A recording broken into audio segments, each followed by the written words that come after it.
ಏನೋ ಒಂದು ವಿಶೇಷತೆ ಏನಂದ್ರೆ ಇವತ್ತಿನ ಕ್ಲಾಸಿಂದು ವಿಶೇಷತೆ ಫಸ್ಟ್ ಕಾನೂನು ಭಂಗ ಚಳವಳಿ, ಸಿವಿಲ್ ಡಿಸ್ಒಬೀಡಿಯನ್ಸ್ ಮೂಮೆಂಟ್, ಎರಡನೆಯದ್ದು ಸಾಲ್ಟ್ ಮಾರ್ಚ್, ಮೂರನೆಯದ್ದು ಖಾನ್ ಅಬ್ದುಲ್ ಗಫರ್ ಖಾನ್, ನಾಲ್ಕನೆಯದ್ದು ತಮಿಳುನಾಡಿನಲ್ಲಿ ಸಾಲ್ಟ್ ಮಾರ್ಚ್, ಐದನೆಯದ್ದು ಕೇರಳದಲ್ಲಿ ಸಾಲ್ಟ್ ಮಾರ್ಚ್, ಆರನೆಯದ್ದು ಏನಂದ್ರೆ ಕರ್ನಾಟಕದಲ್ಲಿ ಸಾಲ್ಟ್ ಮಾರ್ಚ್. ಈ ಇಷ್ಟೊತ್ತರ ಮ್ಯಾಗ ಏನೇನು ಕ್ವಶನ್ ಬರ್ತಾವ ಅನ್ನೋದಕ್ಕೆ ಹೇಳಿರ್ತೀನಿ, ಸ್ವಲ್ಪ ಅಬ್ಸರ್ವೇಷನ್ ಮಾಡಿ. ಫಸ್ಟ್ ಇದರದ್ದು ಏನದ ಕಾನ್ಸೆಪ್ಟ್ ಅನ್ನೋದು ಬೇಕಲ್ಲ. ಸಾಲ್ಟ್ ಮಾರ್ಚ್ ಅನ್ನೋಕ್ಕಿಂತ ಮೊದಲು ನಮಗೆ ಇದರದ್ದು ಐಡಿಯಾ ಇರಬೇಕು. ಫಸ್ಟ್ ಇಲ್ಲಿ ಗಾಂಧೀಜಿಯವರು ದಂಡಿ ಉಪ್ಪಿನ ಸತ್ಯಾಗ್ರಹಕ್ಕೆ ಹೊರಟಿದ್ದು. ಹಾಗಾಗಿ ಏನಂದ್ರೆ 1930ರಲ್ಲಿ ಕಾನೂನು ಭಂಗ ಚಳುವಳಿ ಚಾಲು ಆಯಿತು. ಈ ಕಾನೂನು ಭಂಗ ಚಳುವಳಿಗೆ ಸಿವಿಲ್ ಡಿಸ್ಒಬೀಡಿಯನ್ಸ್ ಮೂಮೆಂಟ್ ಅಂತ ಹೇಳಿ ಕರಿತೀವಿ. ಸಿವಿಲ್ ಡಿಸ್ಒಬೀಡಿಯನ್ಸ್ ಮೂಮೆಂಟ್ ಅಂದ್ರೆ ನಾಗರಿಕ ಅಸಹಕಾರ ಚಳುವಳಿ ಅಂತಲೂ ಕರೆಯುವರು. ನಾಗರಿಕ ಅಸಹಕಾರ ಚಳುವಳಿ ಅಥವಾ civil disobedience moment,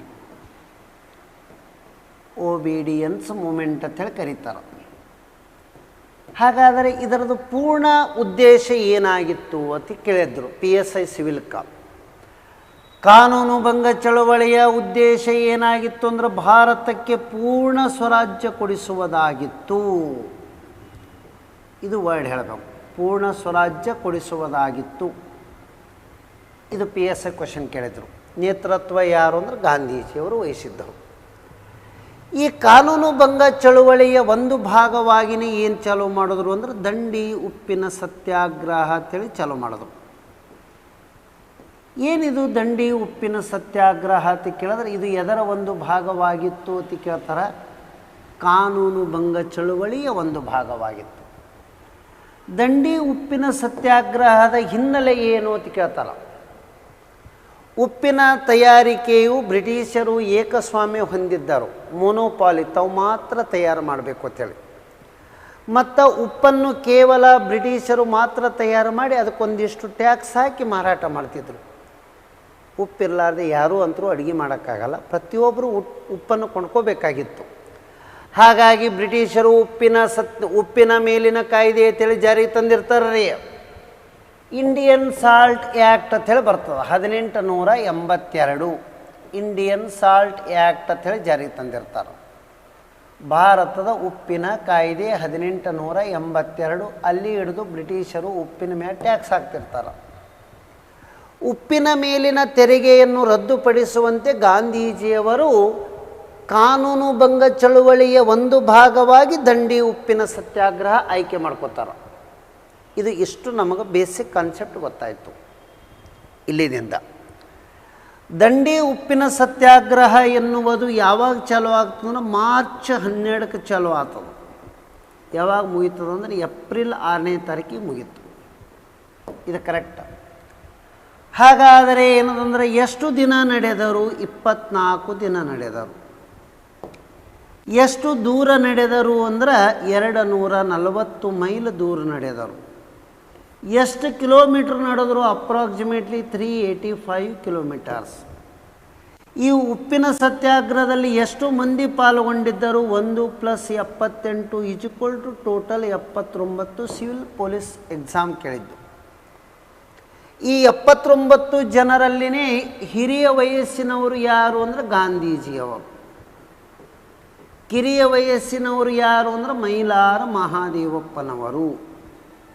Mylara Mahadevappa ಮೊದಲು ಮೈಲಾರ ಮಹಾದೇವಪ್ಪ ಯಾರು ಅಂದ್ರೆ ಹಾವೇರಿ ಜಿಲ್ಲೆ ಮೋಟೆಬೇನೂರ ಗ್ರಾಮದಲ್ಲಿ ಜನನ.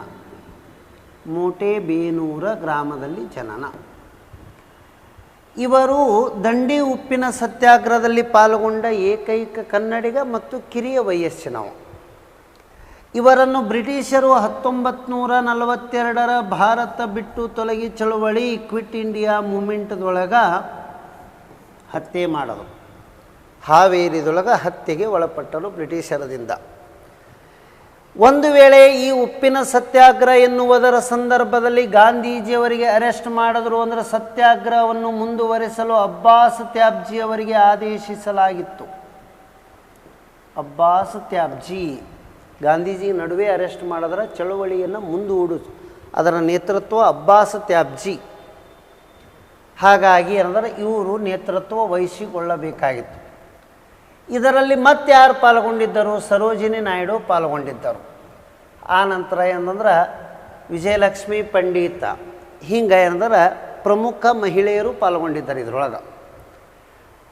ಇನ್ನು ಇಲ್ಲಿ ಹೋಗಾವತ್ತಿ ನೋಡ್ರಿ, ಎಲ್ಲ ತಂಬೂರಿ ಹಾಡಾಡ್ಕೋತ ಹೋಗ್ಯಾರ್ರಿ. ಹಾಗಾದರೆ ಈ ದಂಡಿ ಉಪ್ಪಿನ ಸತ್ಯಾಗ್ರಹದಲ್ಲಿ ರಘುಪತಿ ರಾಘವ ರಾಜಾರಾಮ್ ಗೀತೆ ಹಾಡುತ್ತಿದ್ದರು. SSC question. ಆ ರಘುಪತಿ ರಾಘವ ರಾಜಾರಾಮ ಗೀತೆಯನ್ನು ಹಾಡುತ್ತಿರುವವರು ಯಾರು ಅಂದರೆ ವಿಷ್ಣು ದಿಗಂಬರ್ ಚಿಪುಳ್ಕರ್. ವಿಷ್ಣು ದಿಗಂಬರ್ ಚಿಪುಳ್ಕರ್ ಅಂತ ಹೇಳಿ ಬರ್ತಾರಲ್ಲ, ಅವ್ರು ಹಾಡ್ತಾ ಇದ್ದರು. ಇದು ಕರೆಕ್ಟ್ ಗೊತ್ತಿರಬೇಕು. ಇಷ್ಟು ಇದಕ್ಕೆ ಮೊದಲ ಬೇಸಿಕ್ ಕಾನ್ಸೆಪ್ಟ್ ಆಯಿತು. ಅಂದರೆ ದಂಡಿ ಉಪ್ಪಿನ ಸತ್ಯಾಗ್ರಹ ಎನ್ನುವುದು ಕಾನೂನು ಭಂಗ ಚಳುವಳಿಯ ಒಂದು ಪಾರ್ಟ್. ಏನಿದರ ಉದ್ದೇಶ ಅಂದರೆ ಉಪ್ಪಿನ ಮೇಲೆ ಇರುವ ಕಾನೂನನ್ನು ಮುರಿದು ಹಾಕುವುದು. ಬ್ರಿಟಿಷರು ತಯಾರಿಸುವ ಉಪ್ಪಿನ ಏಕಸ್ವಾಮ್ಯತಾ ಕಾಯ್ದೆಯನ್ನು ರದ್ದುಗೊಳಿಸುವಂತೆ ಮಾಡೋದು, ಅದರ ಮ್ಯಾಗಿರುವ ಟ್ಯಾಕ್ಸ್ ಕಡಿಮೆ ಮಾಡುವಂತೆ ಮಾಡುವುದಾಗಿತ್ತು. ನೆಕ್ಸ್ಟ್ ಇಷ್ಟು ಇದರದ್ದು ಬೇಸಿಕ್ ಆಯಿತು. ಇಲ್ಲದ ನೋಡ್ರಿ, ಈ ಉಪ್ಪಿನ ಸತ್ಯಾಗ್ರಹದಲ್ಲಿ ಅವತ್ತಿನ ದಿನಗಳಲ್ಲಿ ಏನಂದ್ರೆ ಗಾಂಧೀಜಿಯವರು ಹೋಗಿದ್ದು. ದಂಡಿ ಉಪ್ಪಿನ ಸತ್ಯಾಗ್ರಹ ಎನ್ನುವುದು ಎಲ್ಲಿಂದ ಪ್ರಾರಂಭ ಆಯಿತು ಅಂದರೆ ಸಾಬರಮತಿ ಆಶ್ರಮದಿಂದ ಚಾಲು ಆಯಿತು. ಸಾಬರಮತಿ ಆಶ್ರಮ ಅಂದರೆ ಗುಜರಾತಿನ ಅಹಮದಾಬಾದಿನಲ್ಲಿ ಇದೆ. ಇಲ್ಲಿದಿಂದ ಇಲ್ಲಿಗೆ ದಂಡಿಗೆ ಬರಬೇಕು. ಆ ದಂಡಿ ಎನ್ನುವುದು ಎಲ್ಲದನ ಗುಜರಾತಿನ ಕರಾವಳಿ ತೀರದಲ್ಲಿ ಇದೆ. ಇದಕ್ಕೆ ಇನ್ನೊಂದು ಹೆಸರು ನವಸಾರ ಅಂಥೇಳಿ ಅನ್ಬೇಕು. ಆ ಡಿಸ್ಟಿಕ್ದೊಳಗೆ ಅದ ದಂಡಿ, ಕೋಸ್ಟಲ್ದಾಗ. ಹಾಗಾದರೆ ಇಲ್ಲಿದಿಂದ ಇಲ್ಲಿಗೆ ಟೋಟಲ್ ಎಷ್ಟು ದೂರ ರೀ ಅದಂದ್ರೆ 240 ಮೈಲ್ ದೂರ ಅದ. ಅಪ್ರಾಕ್ಸಿಮೇಟ್ಲಿ ಕಿಲೋಮೀಟ್ರದ 385 ಕಿಲೋಮೀಟ್ರ್ ಅದ. ಎಂದು ಚಾಲೂ ಮಾಡ್ಯಾರ ಅಂತ ಕೇಳಿದ್ರೆ ಮಾರ್ಚ್ 12ಕ್ಕೆ ಚಾಲೂ ಮಾಡಿದ್ರು. ಎಂದು ಇಲ್ಲಿ ಹೋಗಿ ಮುಟ್ಟ್ಯಾರ ಅಂತ ಕೇಳಿದ್ರೆ ಅಂದರೆ ಏಪ್ರಿಲ್ 6ನೇ ತಾರೀಕಿಗೆ ಹೋಗಿ ತಲುಪಿದರು. ಯಾವ ಇಯರ್ದಾಗ ಅಂದ್ರೆ 1930ದಲ್ಲಿ. ಎಷ್ಟು ಜನ ಇದ್ದರು ಅಂದ್ರೆ 1 + 78 = 79 ಜನ ಪಾಲ್ಗೊಂಡಿದ್ದರು. ಇದು ಕ್ಲಿಯರ್ ಇರಬೇಕು. ಇಲ್ಲದ ನೋಡಿ, ಈ ಚಿತ್ರ ನೋಡಿದ್ರೆ ಇದಕ್ಕೊಂದು ವಾಕ್ಯ ಅದ.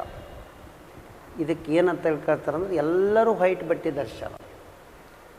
ಎಲ್ಲರೂ ಬಿಳಿ ಏನಂದ್ರೆ ವೈಟ್ ಬಟ್ಟೆ ಧರಿಸಿ ಏನಂದ್ರೆ ಹೋಗುತ್ತಿರುವಾಗ ಹರಿಯುತ್ತಿರುವ ನದಿ ಥರ ಕಾಣಿಸ್ಲಿಕ್ಕತ್ತಾರ. ಆದ್ದರಿಂದ ಈ ದಂಡಿ ಉಪ್ಪಿನ ಸತ್ಯಾಗ್ರಹವನ್ನು ಭಾಳ ಸ್ಪಷ್ಟವಾಗಿ ನೆನಪಿಟ್ಕೋಬೇಕು. ವೈಟ್ ರಿವರ್ ಫ್ಲೋ ಎಂದು ಕರೆಯುತ್ತಾರೆ. ವೈಟ್ ಅಂದ್ರೆ ಬೆಳ್ಳಗೆ, ರಿವರ್ ಅಂದ್ರೆ ನದಿ ಹರಿದಂಗೆ ಆಗ್ಲಿಕ್ಕತ್ತದ, ಕಂಟಿನ್ಯೂವಸ್ಲಿ ಮಂದಿ ಹೊಂಟಾರ. ಹಾಗಾಗಿ ಏನದ ವೈಟ್ ರಿವರ್ ಫ್ಲೋ ಯಾವುದಕ್ಕೆ ಕರೀತಾರ ಅಂತ ಕೇಳಿದ್ರೆ ಇದಕ್ಕೆ ದಂಡಿ ಉಪ್ಪಿನ ಸತ್ಯಾಗ್ರಹ. ದಂಡಿ ಉಪ್ಪಿನ ಸತ್ಯಾಗ್ರಹವನ್ನು ವೈಟ್ ರಿವರ್ ಫ್ಲೋ ಎಂದು ಕರೆಯಲಾಗುತ್ತದೆ. ಇದು ಗೊತ್ತಿರಬೇಕು. ಹರಿಯುವ ಬಿಳಿ ನದಿ ಎಂದು ಕರೆಯಲಾಗುವುದು. ಯಾವ ಚಳುವಳಿಯನ್ನು ಇತಿಹಾಸದಲ್ಲಿ ಹರಿಯುವ ಬಿಳಿ ನದಿಗೆ ಹೋಲಿಸಲಾಗಿದೆ? ದಂಡಿ ಉಪ್ಪಿನ ಸತ್ಯಾಗ್ರಹಕ್ಕೆ. ದಂಡಿ ಉಪ್ಪಿನ ಸತ್ಯಾಗ್ರಹದಲ್ಲಿ ಎಷ್ಟು ಮಂದಿ ಟೋಟಲ್ ಅಂದರೆ 79. ಕರೆಕ್ಟ್ ಆಯ್ತರ? ಎಷ್ಟು ದಿನಕ್ಕೆ ತಲುಪೋದ್ರು? 24 ದಿನಕ್ಕೆ ತಲುಪೋದ್ರು. ಹಾಗಾದರೆ ಏನಂದ್ರೆ ದಂಡಿಗೆ ಹೋದ ಬಳಕ ಎಂದ್ರೆ ಉಪ್ಪು ತಯಾರಿಸುವುದು. ಇದು ಏನದಂದ್ರೆ ಬ್ರಿಟಿಷರು ಆ ಏಕಸ್ವಾಮ್ಯ ನೀತಿಯ ವಿರುದ್ಧ ಇಲ್ಲಿ ಏನಂದ್ರೆ ಆಯಿತು. ಇದೊಂದು ಸ್ವಲ್ಪ ಕಾನ್ಸೆಪ್ಟ. ಭಾರತದಲ್ಲಿ ಅತಿ ಹೆಚ್ಚು ಉಪ್ಪು ತಯಾರಿಸುವ ರಾಜ್ಯ ಯಾವುದು ಅಂದ್ರೆ ಗುಜರಾತ್. ಹೈಯೆಸ್ಟ್ ಸಾಲ್ಟ್ ಗುಜರಾತ್ನೇ ತಯಾರು ಮಾಡ್ತದೆ. ಹಾಗಾದರೆ ಉಪ್ಪಿನ ರಾಸಾಯನಿಕ ಹೆಸರೇನು? Sodium chloride, NaCl. ಈ ಕಾಲರ ಆದಕ್ರ ವಾಂತಿ ಭೇದಿ ಆಗ್ತದಲ್ಲ, ಆವಾಗ ದೇಹ ನಿರ್ಜಲೀಕರಣಗೊಳ್ಳುತ್ತದೆ. ನಿರ್ಜಲೀಕರಣಗೊಂಡಾಗ ಜೀವಕೋಶದಲ್ಲಿ NaCl ಕಡಿಮೆಯಾಗಿ ಸಾವು ಸಂಭವಿಸುತ್ತದೆ. ಡಿಹೈಡ್ರೇಷನ್ ಆದಕ್ರ ಜೀವಕೋಶದಲ್ಲಿ ಸೆಲ್ಸ್ಗಳಲ್ಲಿ ಏನು ಕಡಿಮೆ ಆಗ್ತದೆ ಅಂತ ಕೇಳಿದ್ರೆ NaCl ಹೇಳಬೇಕು, ದಯಮಾಡಿ ನೀರು ಹೇಳಬಾರ್ದು ಅಂದ್ರಿ. ಇನ್ನು ಗುಜರಾತಿನಲ್ಲಿ ಅತಿ ಹೆಚ್ಚು ಉಪ್ಪು ಯಾಕೆ ತಯಾರು ಮಾಡ್ತಾರಂದ್ರೆ ಅತ್ಯಂತ ಡ್ರೈ, ಒಣದಾದ ಮತ್ತು ವಿಸ್ತಾರವಾದ ಕರಾವಳಿ ತೀರವನ್ನು ಹೊಂದಿದೆ. ಆಗಲ್ಲ ಅಂದ್ರೆ ಡ್ರೈ ಆ್ಯಂಡ್ ಎಕ್ಸ್ಟೆನ್ಷನ್, ಒಣಗಿದ ಮತ್ತು ವಿಸ್ತಾರವಾದ ಕರಾವಳಿ, ಬರೀ ವಿಸ್ತಾರ ಅಂದಿಲ್ಲ, ಡ್ರೈ ಆ್ಯಂಡ್ ಎಕ್ಸ್ಟೆನ್ಷನ್ ಕರಾವಳಿ ತೀರ ಹೊಂದಿದೆ. ಭಾರತದಲ್ಲಿ ಉಪ್ಪಿನ ಸಂಶೋಧನಾ ಸಂಸ್ಥೆ ಎಲ್ಲಿದೆ ಅಂತ ಕೇಳ್ತಾರೆ, ಗುಜರಾತಿನ ಭಾವನಗರ್. ಇದೊಂದು ಕರೆಕ್ಟ್ ಹೇಳಬೇಕು. ಗುಜರಾತಿನಲ್ಲಿ ಉಪ್ಪು ತಯಾರಿಕೆಗಾಗಿ ಪ್ರಸಿದ್ಧಿಯಾದ ಜನಾಂಗ ಅಂಗಾರ. IAS question. ಉಪ್ಪನ್ನು ತಯಾರು ಮಾಡುವ ವಿಧಾನ ಬಾಷ್ಪೀಭವನ, ಎವಾಪರೇಷನ್. ಬಾಷ್ಪೀಭವನ, ಎವಾಪರೇಷನ್. ಇವು ಎಷ್ಟು ಕಾನ್ಸೆಪ್ಟ್ ಅದಕ್ಕೆ ಸಂಬಂಧಪಟ್ಟ